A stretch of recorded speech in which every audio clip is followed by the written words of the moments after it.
my god! Hi, Mikey! I'm gonna want to know what you two are talking about.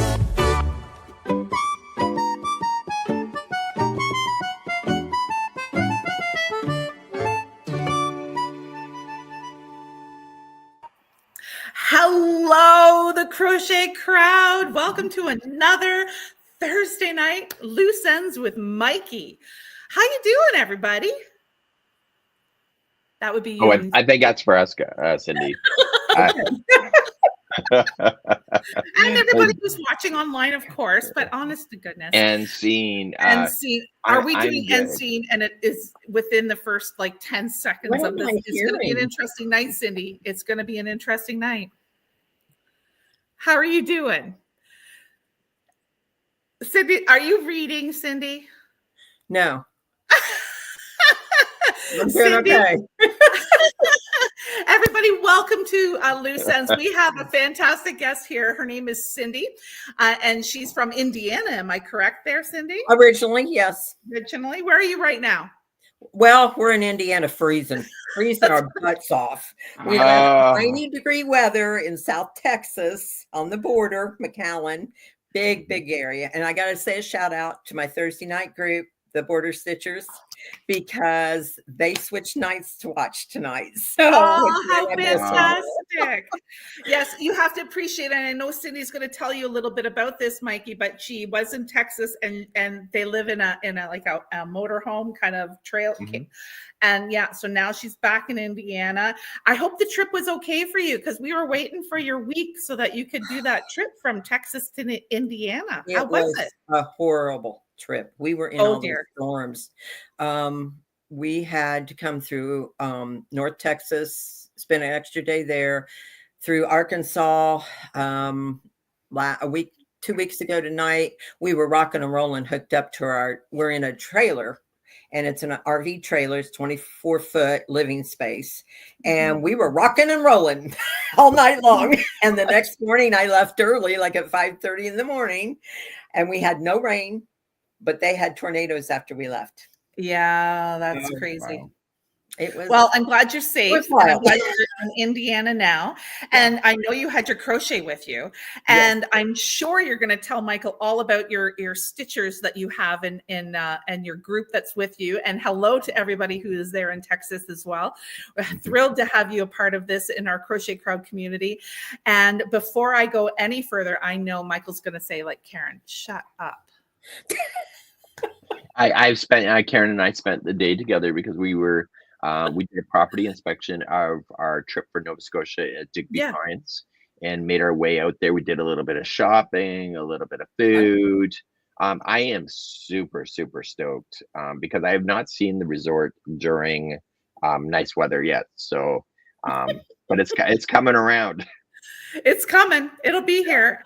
And I'm super excited to welcome everybody in Nova Scotia as well. So that's fantastic. I am going to let you guys start your chit chat because I know you're going to have a lot to say. And as I say, Cindy is a part of some crochet groups that you're going to love to hear about. And she is an Afghan girl. Oh, good. That's my kind of girl. May have done some stitch alongs too. I'm just saying. All right. Oh, fun. So on that note, bye, Karen.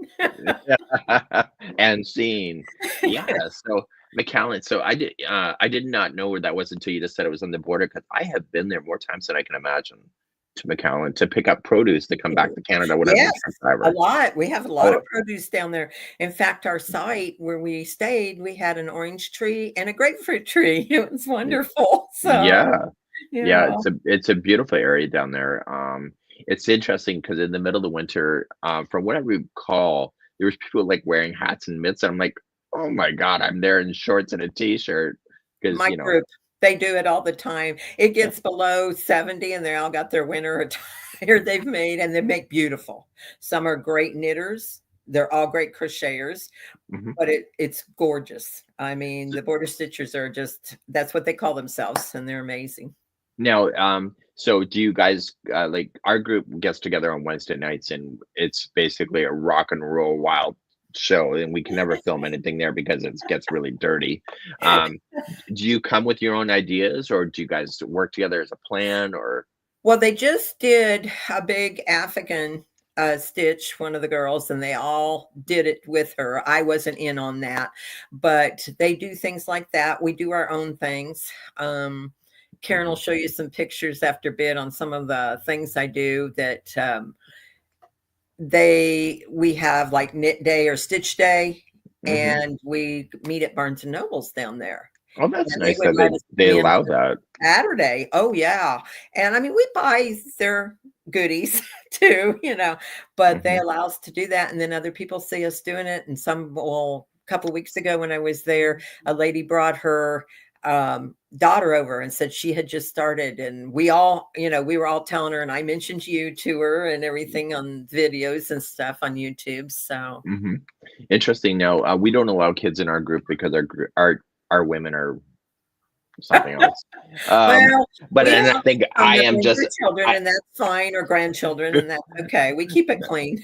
And I'm in there like a dirty mix. As soon as somebody says, it's going to go in the inappropriate place, we're like gophers, and we like, yeah. I don't care what's in my hand. I want to hear the story. We do it now and then when some of the kids aren't around, but most of the time it's not. Well, that's the funny thing is but the crochet cruises, people see that there's a crochet group coming on board. There's a bunch of stale old women. Oh my God. And we are the rowdiest group on board these ships when we come in, because, yarn really brings us together as a community, and it breaks down that barrier of trying to get to know people with it, like as a icebreaker. And suddenly you have an instant friend for all the people that come in. That's what happened with me with this group. So it really, and even though I haven't lived there for over 5 years, and this was my first winter back, they still included me, and that was wonderful. Well, I think it's important to be like, for me, it's the only reason to get out of the house, and it forces me to get out because there's a time structure. Because honestly, I'm the kind of guy that I could just bury myself in my house and never leave my house other than running by the coffee shop. But it's too easy to stay home, and it's a great way to get out. I get that. So Barnes and Noble, do they have like a cafeteria? I'm not sure. They're a coffee shop with sandwiches and teas and goodies, it's really pretty nice. So they have a lot of different foods there. It's nothing fancy, not too much, but soups, and they have the different teas, of course. So oh, that's cool. That almost reminds me of, what was that? Chapters. Karen was going to say, chapters, where you just go in and they have a nice cap. So they're not worried about you taking over space, because I think that's the biggest. No, because we do take up quite a bit of space, but it's a pretty big area, and they know we come in, we buy books, we do, we do spend money there, so they're really gracious about it. Yeah, I call it the pity. I always buy a thing of Coke and a chocolate bar when I'm there as a minimum. It's my pity purchase to say that I came in. But our group, when it's in full motion, my God, you can hear our group through the store. And it's like, and you leave to go pee, and you hear the group exploding. And it's like, what am I missing? Yeah. I'm sure you can us too. So, but and that's great. Like, to have that sense of connection is so important, I think. What has been your biggest moment since returning back to that group, or going to that group, that just made you feel good? How they welcomed me back. Yeah. The South Texas the Hispanic people, they're huggers and kissers. And that took me a while to get used to. I wasn't used to that. But they kiss on the cheek, and because in the past I've had some health issues, they're real careful with me that way. But that part of it, I missed it because I got so used to it. I lived there for 15 years. So, and I was part of this group for probably about 8 or 9 years, something like that. Well, maybe not quite that long, but now it's 8 or 9 years. So, but they were just wonderful. So. And it's so important, like, because we're seeing that, especially in the United States area, is that, you really got to support your local shop. So you guys just actually getting together in a Barnes and Nobles, like, is giving purpose for that space. And, and it's bringing awareness that, hey, there's something you're missing something if you don't come out and, to make that pity purchase as somebody's Well, giggling to. We do have a yarn shop, and it's called the Lamb's Loom, and it's really a nice shop too. It's not huge, but it's really, really got a lot of yarn. It's got some good, and they do projects there too. That's where I learned to re-knit. Took some classes there. Yeah. Fun. So in my region, there's knit groups pretty much almost running almost every day here. We live in a very creative area, so I'm on Wednesdays, but then there's another group that also does Wednesdays, and I don't feel like there's a competition. You go where you go, and you go where you feel welcome the most. And our group, because we're kind of rowdy and we're kind of dirty old ladies, I would probably fit right in. You, sweetie, just come on in and share your stories. You never know. Someday we're going to travel up there, and I'm going to make sure I go on a Wednesday and meet your group. That's what I want to do. We've had people do that. We had a lady from Australia come in, and she made a purpose of coming across. So she did a world tour, and she made a purpose to come to Nova Scotia on the way through. So she's making her way back around to Australia, and we had such a riot with her. And it's nice to have that fresh blood in there because you can get sick and tired of each other pretty easily. Mm-hmm. Right. Yeah. Yeah. I found that out with the group. I mean, we're all so different. It's really interesting, and everybody does their own thing. So when it comes to crocheting. So you're an Afghan maker. Let's Karen, let's see what. So introduce something, and Karen will pop it on the screen.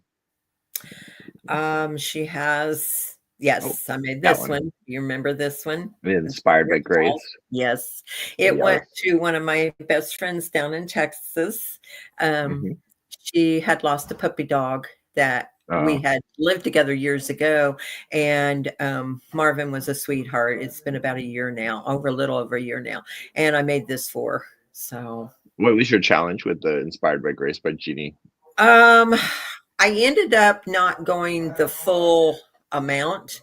I stopped it because it was big enough, but I didn't really have a challenge. That's great. Your videos are fantastic, and I can read a pattern too and a graph if I have to, but only if you have to.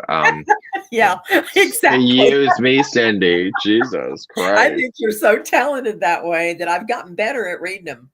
I mean, 30 years ago, that's all we basically had. So, and then I quit crocheting for several years. And that was one of my reasons that I left Red Heart back in 2014 because Yarn Inspirations, it was actually literally lit in my backyard for where I lived. And it's like Yarn Inspirations was one of the very few companies that were keeping those crochet diagrams around. And I'm like, I need to go with the company that is able to reach me as a crocheter, because I need that extra confirmation that I know what I'm doing. Right. Because so I think that's everything with these. But her a pattern to diagram, that son of a bitch, was so hard. I'm like, Jeannie, if you ever do that again. Yeah, it was. I'm sure it was a challenge. I remember watching you drawing it out at times because of belonging, to the group, and I was like, oh, there's no way. I can't. So you are part of the YouTube membership program. Are you part of the Journey or the Passport? Journey. So what made you want to sign? So the Journey membership, for those that are watching us today, is it's an elite subscription that you get certain access to video and tutorials in advance. I actually came up with the concept through watching a mockumentary of Spotify. If you give people something a little extra, maybe they'll help me out as well to do something. So the challenge of doing the membership was almost 3 months of trying to figure out, should we do it or should we? What was your key element to wanting to join the membership level? I wanted to support you because of all the free patterns you do and all the extra work you do all the time, and I feel like you needed more support that way to help. I don't want you to walk away. And that was my main goal. Thank you for that. I ran into another crocheter, Christy Johnson, and she was saying to me, it's the cost really of 2 patterns a month, really, when you look at the membership. So I intentionally priced one. They're only $2 difference of each other. Yes. But I like, for an extra $2, $2 is $2, and then you get the whole shebang. Mm-hmm. you know. And that's the way I felt about it. It's worth it. It does. I mean, I don't even miss it. So, you know, if I missed it, that would be different, but I don't. Yeah. Yeah, It's and I do appreciate that. We don't have a lot of members, and that's in the program, but I don't think it's about the volume of the membership. It's just like you have access, which I kind of like. You guys are actually helping me out because you get to go through the patterns before the general public, and you're finding stuff. And because you're a member, you're more kind to me when you find something versus somebody that is. I can imagine. Yeah. Yeah. So yeah, so I do appreciate your membership. So we're moving on. Oh, the study of Christmas cookies. I did this one for another best friend. They're both Debbie's. And she had lost her mother. And I did this one for her. So it's the second one, not of the Christmas cookies, but the second one I made for her in an Afghan. So, and it was a special one for her. Have you seen the sister to this one, the study of the empty chair? Yes, I have. Yeah, that was a really difficult one. So, do you know the backstory of that one? Oh, was it that you lost a friend or? No. So I literally went to Toronto to go to visit Yarnspirations, and because I lived in Ontario, I went back and I said, I'm going to make a call to see my mom because I haven't seen my mom in a million years. Well, I remember that. I remember you talking about seeing your mom and everything that was going on with her health and stuff. Yeah. So she calls me the night before I see her. So I still have my meetings with my friends at Yarnspirations, and she says, when I see you tomorrow, we have to say goodbye. And I'm like, I don't understand. And so she says, I'm not well. And so this will be the final time. Oh. And so I was I hadn't seen my mom in years, and I don't have a lot of close contact, but I had to really think about the journey of crochet because she's the one that taught me this whole thing. And she's opened up my world to meeting people just like you. And so the study of the empty chair was an homage from my mom because I know one day that chair will be empty. And so the sister of this guy is actually is the study of the empty chair. Okay. All right. I knew one of them, and I remember that about your mom. And I understand. I lost my mom 3 years ago this month, and I lost her twin in January. So I lost 2 moms in 3 months time. So I get it. I know it can be difficult. Yeah, so for myself, it's like my parents are never really close to me at all. Like they just kick you out of the nest, and basically the way that my family operated is that basically once you left the house, you left the house. That was done. You moved on. But I think it was just the homage of remembering the time when you were at home and the mentoring and stuff. So I think I don't think every family's meant to be together all the time, except for Karen can share a little bit more about that one too. We have that in common with each other. So so you got that, and let's see what else is going on your plate here with Karen going up. What's she gonna pop up? Wow. Oh, that was an easy one. My Graphghans. That's for my middle grandson Luke. He's quite a bit older now, but a few years older. But he wanted a soccer ball because he plays soccer. So nice. And I had a group at the time on Facebook that they used to, now they disassembled, but they used to do the patterns for you. You tell them what you want and they design it. So now you said this is an easy one. What's I don't find Graphghans very easy. What makes it easy for you? Well, I actually found somebody in Kentucky on Etsy that had made rollers. And the rollers, there were 11 of them. And you opened the top and you could wind your yarn around the rollers. You could take them out, wind your yarn, put them in. So all I had to do was when I started and added, I'd flip it over so nothing was tangled. And this one was only 11. I have a couple that were 21 yards. Oh my God. Yeah. Oh. I think I sent that to Karen too. There's a picture of 4 of them together. And one is, I called her, you're going to laugh at this one. So you remember Poppy? Poppy is the one that's down in the right-hand corner, the big one. My middle son's holding her up. I called her the Poppy from hell. It was she would be. Poppy's got a lot of color changes. Holy cow. Yes. Well, wow. You got to be proud of that though. Oh, those are 3 of those. The 2 bottoms and the top right are all from my granddaughters. So, and each one of them got one. So, and then the Mickey Mouse was for my daughter-in-law, a friend of hers that had lost a child before. And that's how I first started. So it was pretty, it's a lot of fun. So, and it's kind of neat. So do you get more, like, the more that the picture shows, do you get more motivated to keep moving? Oh yeah. Oh yeah. The poppy on the bottom right, the big one, queen size one, I finished her in about queen 2 months. size. Yeah. That's queen size. Oh now, my my Christ. son's 6'3", and in the main picture, all you can see is his ankles. He's holding it up. Wow. Michael, that is a queen size Afghan. That is huge. Cindy, that is nuts. I'll never do it again. When we were talking, she's not kidding. I have copies from hell. Queen size. My God. Aren't they stunning though? Like the amount of work that went into this, but I'm sure, like you said, they loved it, right, Cindy? Oh yeah. Oh yeah. Oh. And that is truly what it's all about. And I love that. The one with the owl and the glasses in the book is for my oldest granddaughter, and she started crocheting in the last year or two, and she's becoming an accomplished crocheter. But she wanted that, and she wears glasses, and she's going to become a teacher. She's going to our private college here, St. Mary's of the Woods, in the fall, and Addie graduates in May. So I'm real proud of her. A crocheter wants to know, how long did it take you to do that one, that queen size one? About 2.5 months. But that's all I did.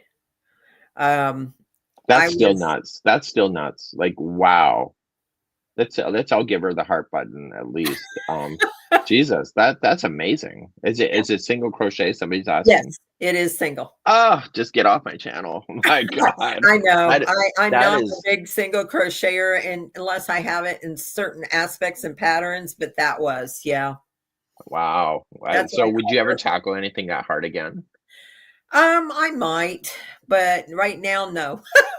I haven't. I do have something going, and I didn't send it to Karen. Well, I did before, but I don't think she got it this time. I'm in the process of crocheting a quilt, like a quilted quilt. Okay. And it's not your pattern, it's somebody else's, but half the square, the granny squares, it's made out of granny squares, half of it is one color and another color. Okay, and cool. You follow the pattern and put it together. I've made 64 of the squares, and now I'm starting to sew them together. And I've got it. Let me show you what I've got so far. Sure. Actually, I like when my time. Can you see this? Oh God, that's so cool.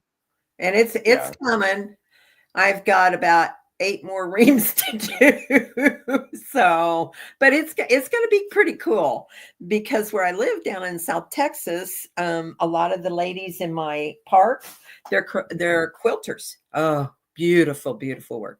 I'm a sewer. I was a home ec major in high school. So in the fall, they're going to work with me, and I'm going to make one of the quilts. But I'm going to donate this when they do a big thing where you can auction off and make money and stuff. And they do quilts for veterans. Oh, they're beautiful. Just gorgeous. Wow. So I'm going to try that in the fall. So Angela Best says that she did a Crochet Crowd logo, and I'd love to see that. I don't recall that, Angela. So make sure you resend that to me. I think it's a beautiful thing when you do make projects for like the veterans, for what they have put themselves forward to. Oh yeah. As you probably understand, Karen is with the Canadian Armed Services, or the Armed Forces. I want to see it. I want to see it. I want to see it. Totally. I'm sorry. I popped in. Yeah. This, the quilt I'm doing. Oh, that quilt is beautiful, honestly. But some of the original, it's a little different. Veterans is what I was thinking of. Oh, okay. No, I don't have that. The girls have those. I have an affinity, as Michael was just mentioning, because of my work with the Canadian Armed Forces. Right. Well, it's such an important thing. Buy into our park, they sell lots of certificates. My son is in the Air Guard, and a year ago he was in Saudi Arabia for 6 months. I was not a happy person at the time he was gone, but he would get one. So, I'm really looking forward to that eventually. So that's our goal. We have something. May I comment on that for 1 second, Michael? We have something here called Quilts of Valor, and have you heard of that? Yes. Oh, fantastic. I would love to see something crocheted that way, but I don't think that happens here in Canada right now. I should look into that. But I am fascinated by it and I love it. Michael, what I told Karen when I first met her, I've been in Canada a couple different times. My brother played Canadian football up in Edmonton, and they won the Grey Cup when he was there. Yeah, so I'm Edmonton. Yes.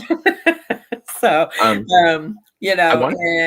I was well aware of a lot of the Canadian, like the quilting and the crocheting, because it seems like it's everywhere but in the United States. More men are coming out now that are doing it here, but a lot in Europe, so many quilt and knit and crochet, it's really neat. And I wish more American guys would. One thing I wanted to circle back to, and this might be politically incorrect, and stay with us, Karen, just in case I get myself into trouble, because Karen works for she is part of the Canadian Armed Forces. I think as a civilian, I would truly never understand the sacrifice that these people put themselves through. I want to say that I do, but I really don't think that I comprehend the level of sacrifice it takes to say goodbye to your family member with the uncertainty that they may never come back, and what they have put themselves through on a mental point of view of going away. When my son went a year ago, and of course the area he was in, that's when the U.S. on the Gaza Straits were bombing and stuff, and his guys were fueling the jets that were doing that. And I mean, he was on a base in Saudi Arabia with Saudis, and they didn't leave base. They didn't go. They went over one time to the Saudi area, but for a day where they got to ride like a camel and different things. But it was scary, even though he wasn't in jeopardy. But who knew? You never know what can happen.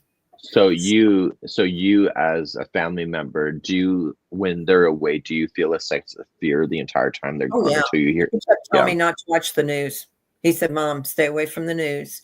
And we would talk and we would text, and he was working nights over there, which was during our daytime. So we got to, talk some. And there were times where I would be at the middle granddaughter's volleyball or basketball games, and he would call, and we'd get to FaceTime just a minute or two, So yeah, it's amazing. Yeah. It's at least that we can do as probably civilians to really recognize the need for helping out these veterans, plus those that are currently serving, plus everybody else that is in need. Like the need for crochet is palpable. I can't say that word, palpable. Yeah. Palpable? That word? That word. It really is. It's wonderful. And as Michael knows, I'm a reservist. I'm not operational. I work with our cadet program here. So I work with youth. I work with youth from the age of 12 to 18. So it's not wonderful. Like I'm going like your son. So, but I do have association with, and I do have a lot of friends who are part of the regular armed forces that go through that all the time. And, it is something else. And that's why I love Quilts for Valor. And but I would love, I'm going to look more into that, Michael. The more I think about that, the more I think that I should really look into that on the crochet knitting side. Yes. Yes. Because, because we do get, you and I do get involved with the cancer unit. We do. Here in the region, plus down in Halifax. And so maybe there's something else that we can also. And there's been so many people here that have been part of the Loose Ends broadcast as well that, have done things for other people in need. Like I'm thinking of the trauma bears and all the border the teachers do that too. So yes. There's so much that the yarn arts can provide as a comfort for people who have been through so many different things that a lot of people don't really understand, which is a good thing. Right. But we are a community and we all like to help each other, and we all go through our own strives and our own things that we all have something. That's right. Yarn Arts is fantastic for that. And having said that, Michael, I'm going to pop out. Yeah. And Michael, I haven't told you how I started with you. Okay, so tell me that. Well, I got diagnosed in 2016. I got really sick and we didn't know what was wrong. And ended up, I have lupus, and I have chronic kidney. I have some things, but I was doing some medications to help, and they did put me in remission. I mean, I've been real lucky. I've not had hardly any flares, but I was in bed for almost 6 months off and on because of it. And I had crocheted when my two oldest, who are 42 and 30, almost 39, when they were little.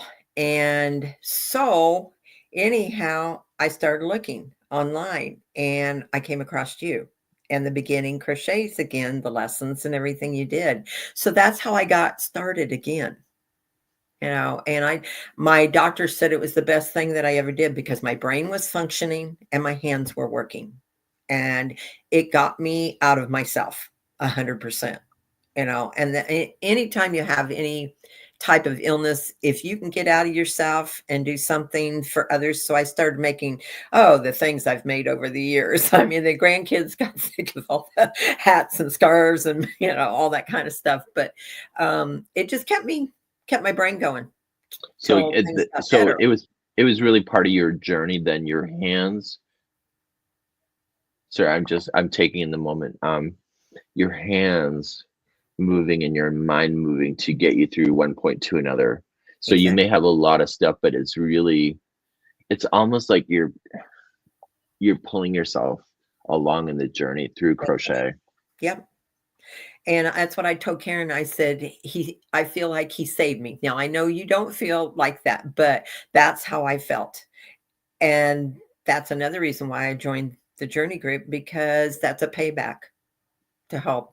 Well, thank you so much for allowing me to be part of your life. And I don't accept compliments, as you know. I know. But it's okay once in a while. But what an honor it is to help you move forward. Like, that is just amazing. Thank you. If it's a small thing, what makes you come back to the crochet crowd then? Like, is it because I know that I'm pretty raw? Oh, I love the rawness. That doesn't bother me at all. No, I keep coming back because of your creativity and what you give us. Mm-hmm. I think I know your story somewhat. Mm-hmm. And I've followed you almost 10 years now, and I've seen some ups and downs, and you always think of others before yourself. Sometimes that can bite you, but you do. And the creativity you have is just amazing. That's what I love. It's always different. It keeps me motivated, keeps me going. I get bored easy, like you talk about, and if it's too easy sometimes for me, I'll just put it down and not go back to it. So, Cindy, I was thinking about, with crochet and what we're doing here online, that I feel like there might be people that are in a hole in their lives, and there's nobody out there to reach out to them to help them pull out of the hole. Exactly. And it's so easy to forget about this person that is drowning in their own problems, to be able to recognize as a community that all it would take is to compliment them in their crochet skills, find something and say, and recognize with them that they have achieved something. And it's those little milestones that get you through the moment. And that's exactly. And that's how I feel about my border stitchers, because they've always been there for me. They went through some of this with me. So, and they were always there and checking on me and stuff. And, but I agree. I get on the webpage. I was so glad when you came back. I know it's a pain with the crochet crowd, and where we can post our blankets and everything. And I get on there and I may not say anything, but I'll put a like or a love, because we look at those. I look at them. So it's all it takes, and so, because some people believe that the number of likes or loves is their validation. Right. And that could mean somebody that is in a hole that needs to pull themselves out, because it is so easy to forget about people. Yes. And because we all want to be acknowledged in a small way, because there's a lot reason better crocheters than me, but it doesn't matter to me because it's my journey. The only reason I stay on Facebook is because of the crochet crowd and my crochet. That's 99% of what I do on there. Yeah, it's Facebook, the Facebook platform. One of the rules that we came back with, because we did close down the group as you talked about and then brought it back, is that I do not want 150,000 people in my space, because it's just like, it's just overwhelming. And to keep that number down, I think it's 8,000 and change. And Wendy does such a good job to keep away. She does. Yeah. She's fantastic at it. But that last group that we had, the 150,000, was a wild west of bullshit that was just unbelievable. And I would like almost cry when I'm in my meetings with Yarn Inspirations through the video chat. And I said, I just want to crochet and be happy. And I'm being forced to deal with issues that really have nothing to do with me. Yeah. And I get that. I get that. I understand that. We just want to crochet and be happy. So anyway, I got an order given to, or not given to, I ordered it. It came in today. So there's some brand new yarns that have come out with Yarn Inspirations. So I'll show you. You probably one of the first to ever see them. But Bernat Maker yarn is one of my favorite yarns that ever came out, and then it got discontinued, and then they decided to bring it back. Oh, and this is called Bernat Maker Splash. Ooh, that's pretty. I'm super excited about the colors. It's so fresh, and I love teaching people to crochet with this yarn because it's like a tube, and it's got cotton, right? And so they have lots of great new color mixes. And the nice thing about it, it's not a solid color. It's like a splash. Well, literally a splash. Yeah. That reminds me of the island, the sea down at South Padre Island. That's beautiful. Yeah, it's just beautiful. I'm sorry, Michael. How come I haven't seen this yet? It came in today while we were out. We were out. You have a special. You know how much I love that too. Yeah. You have a special. Ooh, I like that. I really like those colors. It's called Bark. So anyway, you got a special pattern you're going to design for us for them? I don't know. You just order this stuff just because. I know you're working on some. And then I wanted to, have you seen the new ombre twist yarn? The ombre twist is a level 4. So they were saying that Yarn Inspirations is ignoring the level 3 people, the lightweight, and it just transitions on its own, but it's more baby oriented. Yeah, I can see that. Oh, that's really pretty. So I think they're finally getting back into the baby level yarns. But can you imagine a little baby jacket or something like that? Really be gorgeous. Something. Well, I can imagine a big girl jacket. And let me show you another one that came out. How many yards are in those, Michael? Lots. So that baby one. There's over 1,000 yards. Oh, that'd be fantastic. There's another yarn that came out. It's called Karen Simply Me, and it when you crochet with it, Cindy, it ends up turning it ends up inflating like dough in an oven. So it's so it grows. Yeah, it expands when you do the stitch work. It just and so anyway, very luxurious. I like that color too. And the twist, I think, is a multi, it's not just 4-ply. Okay. Sorry.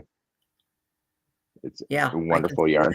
And then I got one more yarn to show you that came out. This here, they have now invented yarn that looks like terry towel. Oh, really? Cotton terry. Oh, I like that. That'd be nice down in South Texas. The nice thing about it is that one of the things when you make boucle yarn like this is that if the core is not tight enough, your hook catches into the core. And so it's a nice close to the core I can see that. Yeah. Yeah. And they got a gazillion colors of that out. They've really come up with a lot of new yarn. Well, yarn is always very innovative, right? Just really beachy towels. So anyway, so I think it's going to be more bitty stripes. I'm making something that it's for the Journey members, and it's the wave blanket, and it's turning out beautiful with the bitty stripes. Oh my God. That yarn is so addictive. Oh, Like, I know. I cannot put it down. I've made 2 or 3 of the square blankets, and now I'm using it for other things. Yes, I know. What's your favorite color of the bitty stripes? Well, I tend to like blues a lot, but the one I'm doing right now, if you can see it. Oh, fun. I love that shit. That is just fun. Just fun. And I haven't ever done a wave blanket that I could keep doing it where it would stay in the pattern. And the one you've done is perfect. It does it perfectly. I don't have to struggle with it or anything. So it's all a matter of understanding how the bottom, like you have to lose a stitch at the bottom to gain a stitch at the top. And I think that's the hardest thing with teaching these tutorials, to get people to understand that.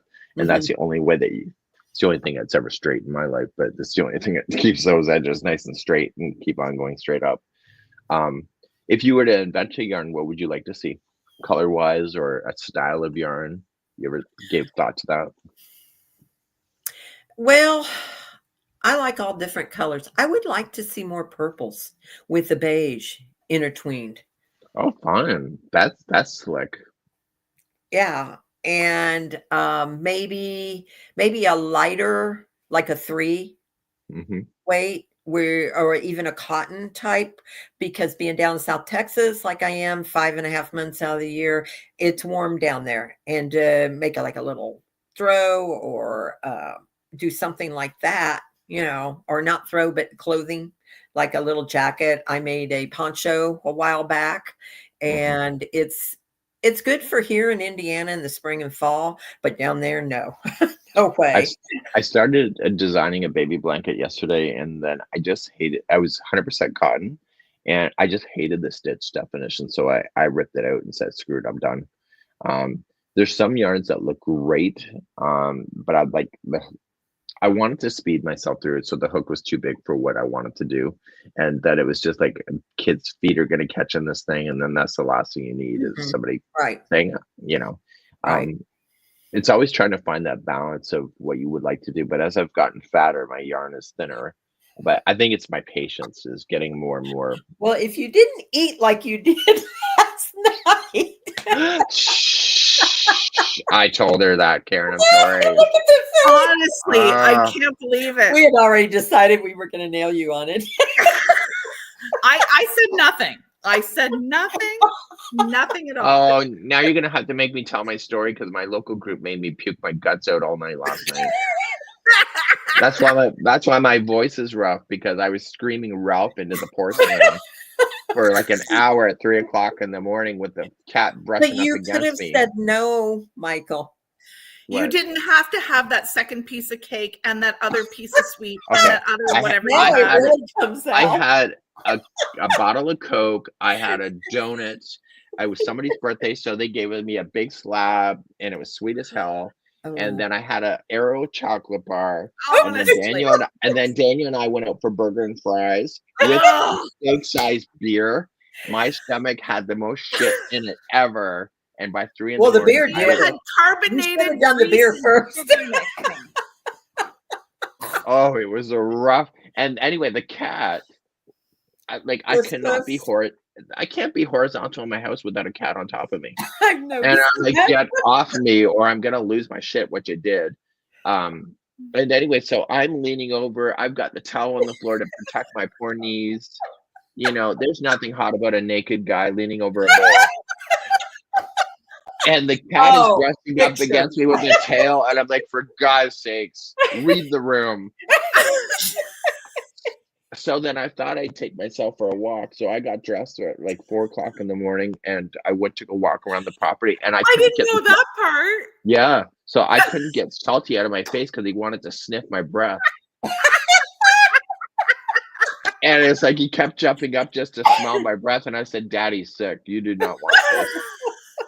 Well, you know what? I told Karen this. We're in that 24-foot camper. We have a 70-pound dog, a 45-pound Basset Beagle, and I have a 25-pound Jacoby. He's Jack Russell Beagle, and he's my service animal.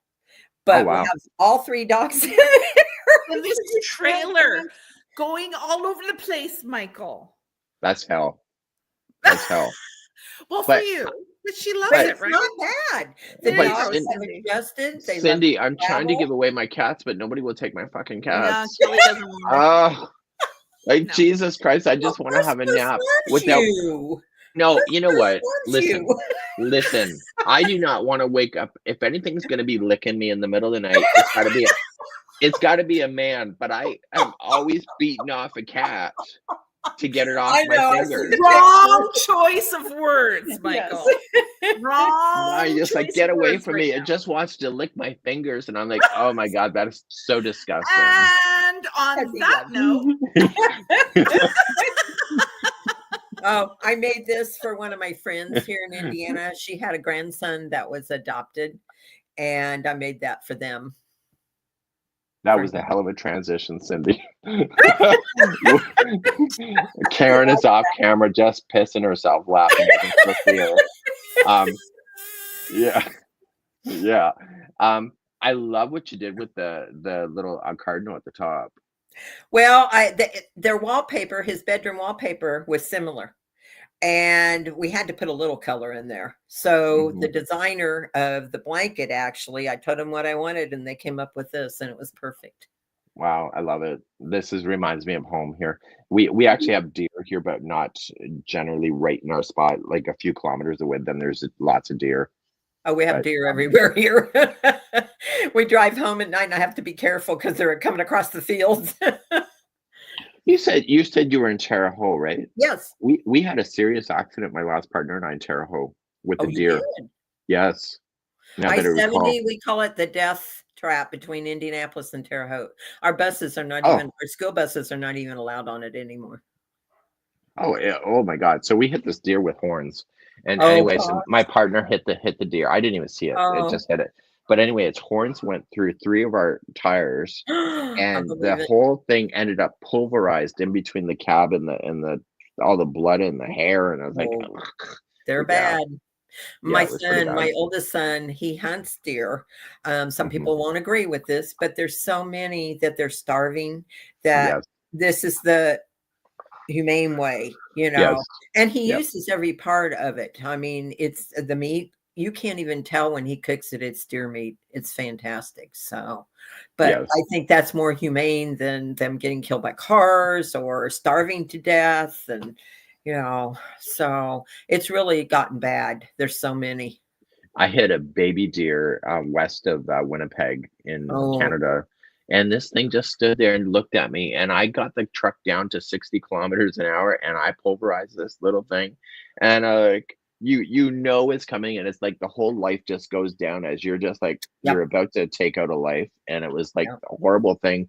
And it was like a little puppy dog looking at you. What's going on? Oh my God. Well, I laugh because the deer in South Texas are like puppy dogs. So we got dogs bigger than them, you know, and then we have the huge ones here, as you know. So, you know, one of my friends said venison is where I draw the line, but you would not know it if you're eating it the way my son fixes it. I mean, it's great. I know. How you Daniel eats anything that can walk, I'm sure. Well, I've had cabrito. Do you know what cabrito is? They're baby goats that are raised to be eaten. And believe it or not, no, these are really tiny. They're just raised, you know, believe it or not, it's very delicious. I've never thought I could do that, but it was good. Look at you. I thought we were going to be friends, but now that is so like carnivore. I know, but over like in Asia, dogs, you know, it's Is different. that even real? Oh, yeah. Karen, oh, yeah. Karen's probably gonna go back. Oh, I'm coming back on. No, I don't want to know. I don't want to know. No, wow, I never heard of that before. So, Michael, I have a question. You haven't been doing your calling on it. It's got to be. I don't want to force. It's based on the emails that come in. Okay. Right. And so it's also based on previous stuff. And there's also those kind of videos are very negative, generally speaking. And so it's so easy to film like a whole whack of them, but I want to kind of space those out so I don't live in that space. I get That it. is- I was call representative. First, I worked for Ticketmaster because I didn't graduate from college until 2014 or 2013, excuse me. And I did that through college. And then I couldn't find a really great paying job down there in the Rio Grande. So I ended up working for T-Mobile at the call center. And they would give me all the senior people and we were supposed to have just a time limit where we could work with somebody. Well, it got to where they didn't do that with me because they were, I walked them through everything. Well, I had a mom that was in her early 80s, wanted to learn how to text. Talk about a nightmare. Oh God, that's hell. And then I get the seniors calling, which I'm a senior now myself. I get it, and calling and saying, I can't get this phone to work. And you'd have to walk them through everything. It was crazy. It is. So I enjoyed those. I got in trouble because I would take too long with so our customer time call was less than a minute. And so you had to get that customer in and out within a minute. And I was always like, hey, how are you? And they actually have a real answer. Oh, is that good? And so then it would start a conversation. And then the next thing I know, like my timing is way out. But I actually think it was that made them want to call back because you feel like they care about you because every time, because it was a courier service, you talk to the same people constantly all day long. Is that why every time we go shopping, you have to tell everybody our life story? I do that too, so don't feel bad. Honestly, Thank you, Cindy. John accuses me of being too chatty with everybody. I was a hairdresser for 50 years. What do you expect? You do what with a hairdresser? I was a hairdresser I've had my license for 50 years. Oh my God. So you know who the town bike is in your community. I knew about that long ago. I've been a hairdresser since 75, licensed. You think I haven't seen some things? And I have some great friends, and some of them I've lost to diseases, But yes, I was never one of those that judged ever. I figure everybody has their story. Well, I judge completely. But and everybody we meet knows ours. John, bring Beck. Come here, Beck. Come here. Come up here. Come here. Oh, we're going to have a little show and tell. Come here. Come here. This is Beck. Beck. Hi, Beck. Service boy. He's such a good boy.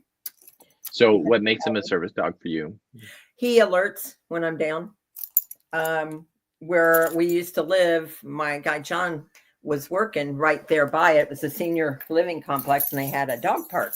And somebody heard Beck barking, and I had gone down.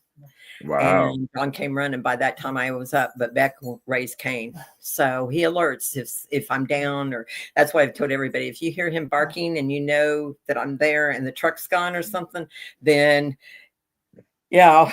come see what's wrong, because I'm down. Wow. So, that's great that you have that resource available to you to have that kind of service. Our neighbor here has a service dog as well for emotional support, because there's all different kinds of dogs. He knows. I woke up one time, I had the flu really bad, and I woke up and I'd only had him about 4 or 5 months, and he was in the middle of training, and I woke up on the bathroom floor and I had a blanket over me and him laying by me. Oh my God. Yeah, he's that way. Well, if that's I'm nice. upset or anything's going on, he won't leave me. He knows.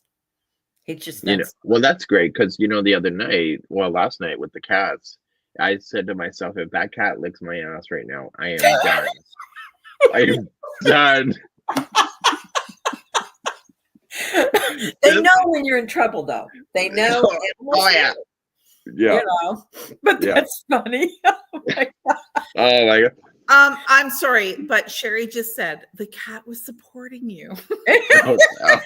Yeah. No, my worry is that because you're not declawed, what's that? And then yeah, that can be that can be scary. Yeah. I'm just picturing it. Yep, it's not the time to. See, that's why you don't want to tease them with string or balls, because you never know. Yeah, you never know. True. My God. We've had cats, so I've had all kinds of animals all my life. So, I've always had cats, but then Daniel has the dogs, and it's really the first time I'm being surrounded by dogs. But you can read their minds, where the cats, honestly, you are their human slave. Yeah, they look at you with such disgust. Like, oh my god, like they're above. They totally are. And the one Binky Boo, if you don't feed her at 5 o'clock, she will throw herself out the window. Like she is just. But our dogs never beg to eat, so it's like a nightmare. My mom had a Siamese because she was asthmatic. And the last one, my dad used to stand at the kitchen counter, and he would, like, if it was chicken or anything, he'd take the skin off and give her pieces. She begged like a dog. Wow. She would beg like a dog. I've always been scared of Siamese cats. I don't know why. She would go up to people, get their faces when they come over. Now, the first one she had, I called her the cat from hell, because you couldn't ever find her. And if they'd take a trip, I was supposed to feed her. Didn't know if she was alive or not. But the second one, she was always around. She was great. Yeah. Wow. Well, your pets really, obviously you have 3 of them in your little travel trailer. They really are the part of you, like in many ways. Yeah. Yeah. Well, they're our kids. That's what we call them. They're not, but because we have kids. But yeah, they're just like having kids. Well, if I take the puppy dog for a walk, she just looks at somebody with such disgust, and I'm like, is this dog reading my mind? Believe it or not, they can. Yeah. Let's keep walking. I'm not interested in this tree. Let's go. Yeah. Exactly. We've got one that he's the big old basset, and you don't say squirrel. His nose is always on the ground, and if he sees a squirrel, we're gone. We're running, and I can't keep up. Honey, you don't say squirrel to Michael. Do you chase him, Michael? I think she's more meaning conversation, because in the car today we're talking about something and I'm on a completely different conversation in the back seat, and they're catching up in the front. Like, what the hell is that man talking about? Just not in agree. All the time too. What are you talking about? Where did you go? Like, catch up. I'm 5 sentences ahead of you, even though I haven't mentioned what those 5 sentences are. My brain just clicks like that. Yeah, I can imagine. Yeah, Karen's like that too. So we're both talking about 2 different topics at the same time. But somehow we get it. Yeah. And then my friend Sherry, who is visiting this week, just like, okay, God, the 2 of you. Oh, you should meet her friend. Her friend is so much fun and so kind. But then when she looks at you and she's smiling, hell, she's like looking through you. Okay. She is like Superman with supervision, looking right through you, and it's seeing right through your bullshit. I'm like, oh my God, I'm not fooling nobody. That's why we've been friends for 25 years, Michael. She sees through my. I have friends like that. The first blanket, that friends like that. She'll look at me and say, "Oh, come on," and she'll go, and I won't say what she says because I'm not going to say it on the air, but she's the same way. So I get it. Yeah. But it's fun. But isn't it wonderful? Like, crochet just totally brings us all, and we are all so 100%. Similar, right? Like, we all have these stories. We have groups, we have friends, we have all these things that we just kind of, it's so great. And I love watching. Cindy, I know that your crochet group is on here, and they're there's a bunch of them, and it's so wonderful. Are you even going to be allowed to go back? I don't even know. Oh, heck yeah. All right, well, we'll have to wait. We'll wait. Teasing me, and I were giving me butterflies. Oh, don't forget to watch. And I'm like, guys. Oh, so if you're her friend with her regular group, just give us a quick, let us know you're still here and she's still welcome back. I couldn't imagine otherwise. Yes, she's coming back. There says Susan. All right. I know. I've already told them I miss them already. I'm ready to go back. I said, next year we are not coming home till the 1st of May. I'm tired of freezing. I left 98 degrees for this crap. Your life is so rough. Oh, it's all good. But it's great, isn't it, Michael? it's one of the reasons why I'm so thrilled and so thankful that you've allowed me to become part of this Crochet Crowd community too. You know, like people are just, it's just such a loving, very welcoming, very wonderful community. And Cindy, honestly, it has been such a pleasure to get to know you. And it's been a pleasure for me too, believe me. Oh, and thank you so much for being part of Michael's Journey community too on YouTube. And I'm thrilled that you're enjoying that aspect of it. And oh my gosh, it is seriously, Michael, people are doing some great things on here. Oh, I love it. I like because of him, even though he doesn't want the compliment. It is because of him. It started with him. You know, the way that I see it, Cindy, is that the door has been open for you, but what you've done through the door is completely on you. And what you've done to make a difference in your own community with your own stitch group and the people that you've surrounded yourself, that's on you. And that's amazing. Absolutely. Well, they've done it for me too. So, you know, the Border Stitches, they're just a wonderful group of people. That's fantastic. Thank you, Cindy, for being part of Loose Ends with Mikey. Would you recommend this for other people? Oh, 100%. It's a blast. There you go. It's not that scary, is it? No. It was all right.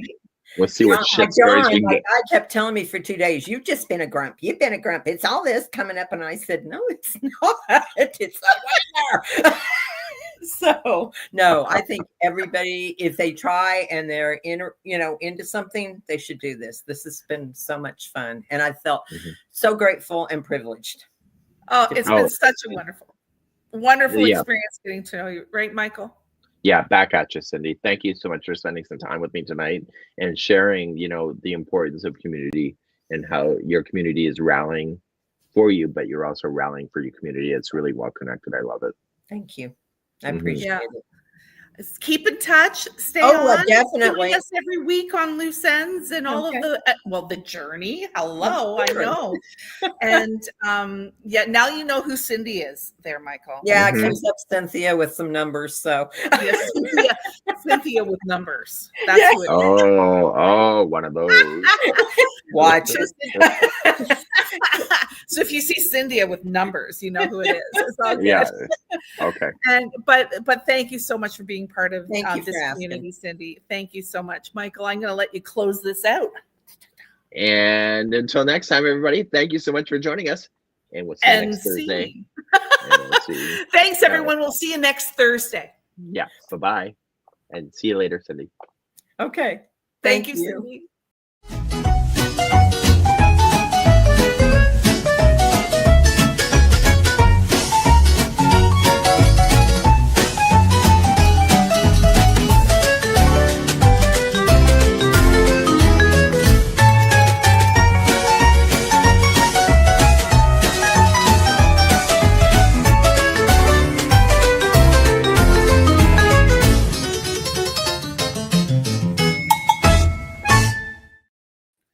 Ba-dum-bum.